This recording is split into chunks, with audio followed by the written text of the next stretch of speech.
faire en cas de concurrence déloyale? Alors aujourd'hui, nous allons voir ce que vous pouvez faire en cas de concurrence déloyale. Mais déjà, qu'est-ce que c'est qu'un cas de concurrence déloyale? Eh bien, il en existe 4. Le premier, c'est la désorganisation de votre entreprise. Le second, ça va être le dénigrement. Le troisième, ça va être la confusion. Et le quatrième, le parasitisme.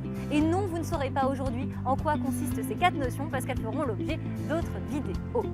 Alors maintenant, qu'est-ce que vous pouvez faire quand vous avez un cas de concurrence déloyale et comment celle-ci se manifeste? Elle se manifeste d'abord avec une baisse de votre chiffre d'affaires.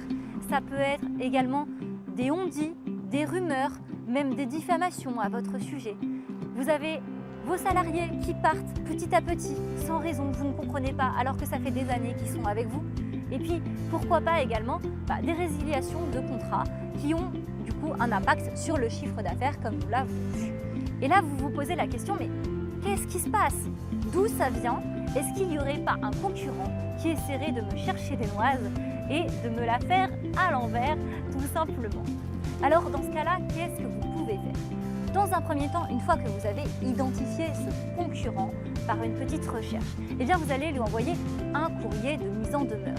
Et ce courrier, il va servir à lui dire « Maintenant, stop, ça suffit, tu vas t'arrêter maintenant parce que si tu continues, je peux t'assurer que ça va se finir devant les tribunaux, on va plus rigoler maintenant. » Voilà, première chose. Mais parfois, ce courrier sera insuffisant et dans ce cas-là, vous devrez utiliser une méthode un peu plus conséquente.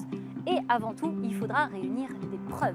Des preuves comme quoi, eh bien effectivement, il existe une faute, donc une concurrence déloyale, mais également vous avez un préjudice effectif en lien avec cette faute.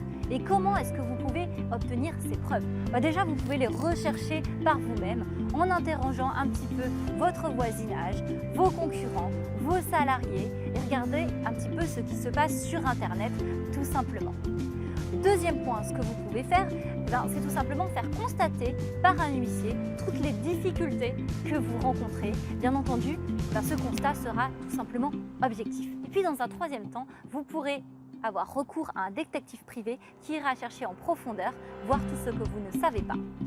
À partir de là, si ce n'est toujours pas suffisant, sur la base de ces 3 premières recherches, vous pourrez faire une demande auprès du juge afin d'aller chercher les preuves chez votre concurrent lui-même. Et pour cela, il faudra quand même une base suffisante parce que c'est le juge qui appréciera le bien fondé de votre demande. Une fois qu'on aura ça, eh bien on pourra aller directement à l'essentiel, c'est-à-dire faire une demande de justice, une action en responsabilité pour concurrence déloyale, en prouvant donc du coup la concurrence déloyale, c'est-à-dire la faute, mais également le préjudice qu'il faudra évaluer, bien entendu avec un lien de causalité entre les deux. Voilà, j'espère que cette vidéo vous aura été utile.